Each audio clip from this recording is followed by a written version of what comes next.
আল্লাহর সাহায্যটা গায়বী মদত, তো এটা জ্ঞান চক্ষু ছাড়া চর্মচক্ষুতে দেখা যায় না।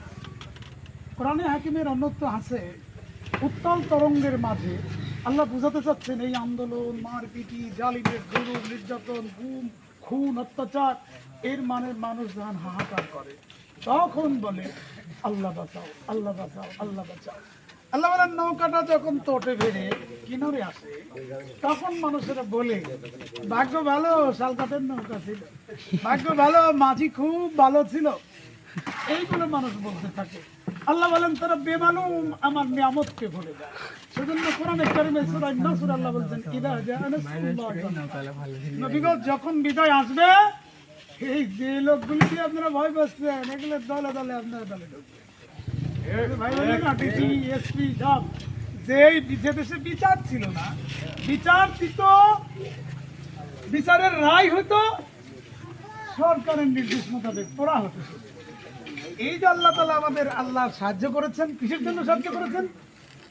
শুধুমাত্র এই ছাত্র অধিকারের আন্দোলন না, এই সৌবাল তৈরি হতেছিল অনেক অনেক অনেক দিন থেকে। বহু মানুষের জীবন দেওয়ার মধ্য দিয়ে এই সৌবাল তৈরি হতে হতে হতে হতে এমন পাথর হয়েছে লোহার সঙ্গে লেগে, এখন লোহায় বেড়া মারলে কাটে যায়, কিন্তু ওই সৌবাল দ্বারা তৈরি যে পাথর পড়েছে এই পাথরে আগুন ধরে কিন্তু ভাঙে না। আল্লাহ তাআলা এভাবে করে আমাদেরকে যে বিজয় দিয়েছেন, এই বিজয় জনসাধারণের বিজয় আমরা ঘোষণা করেছি, গতকালও বলেছি, আজও তাই। কিন্তু ইসলামপন্থীদের বিজয়ের কথা কোরআনের আয়াতে বলা হয়নি। সেটা হবে জাল হক, হক যখন আসবে ওয়াজাহাকাল বাতিল, তখন মিথ্যা অপসারিত হবে। মিথ্যা কিন্তু অপসারিত হয়নি, আলো অন্ধকার পাশাপাশি অবস্থান করছে। আপনাদেরকে আমাদেরকে সেই মানুষ তৈরি হতে হবে, প্রতিশোধ আমরা নেব। এদেশে আল্লামা জালাল হোসেন সাঈদীর মতন লোক তৈরি করে, সন্তান নাতির তৈরি করে, মাওলানা নিজামীর মতন, অধ্যাপক গোলাম আজমের মতন, কামরুজ্জামানের মতন, মুজাহিদের মতন মানুষ ঘরে ঘরে তৈরি করে আমরা প্রতিশোধ দিতে চাই। আমরা প্রতিশোধ নিতে চাই না রক্ত পিপাসুদের মতন রক্ত মিটিয়ে, আইনের মাধ্যমে, যেহেতু রাষ্ট্র আইনকেও ইসলাম মানার জন্য বাধ্যবাধকতা বলে, আইনের মাধ্যমে বিচার হবে, সেটাতে ছাড় দেওয়া হবে না। কিন্তু আমরা সত্যি আইন হাতে তুলে নিতে চাই না। সম্মানিত দিদি ভাই, অধৈর্য হয়ে গেছেন আপনারা, মোটামুটি সব কথাই আপনারা বোঝেন। তারপরে একত্রিত হওয়ার জন্য আমরা কিছু কথা রাখলাম, উপসংহার টানতে চাই।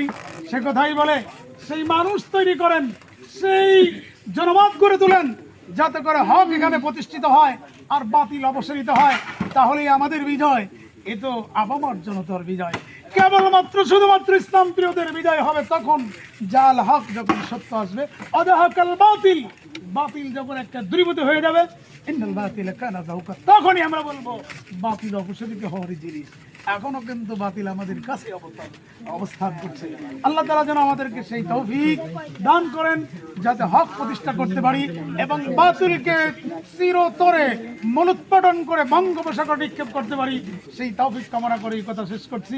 আসসালামু আলাইকুম ওয়া রাহমাতুল্লাহ। সকলেই আমরা মহান স্রষ্টার কাছে হাত তুলে দোয়া করব কায়েমের পক্ষে, যাতে করে আল্লাহর দ্বীন এখানে সত্যিকারের গালিব হয়, হক প্রতিষ্ঠা হয়, বাতিল বিদরিত হয়। সে দোয়া করে আজকের কথা প্রোগ্রাম শেষ করবো। আল্লাহুম্মা আমিন।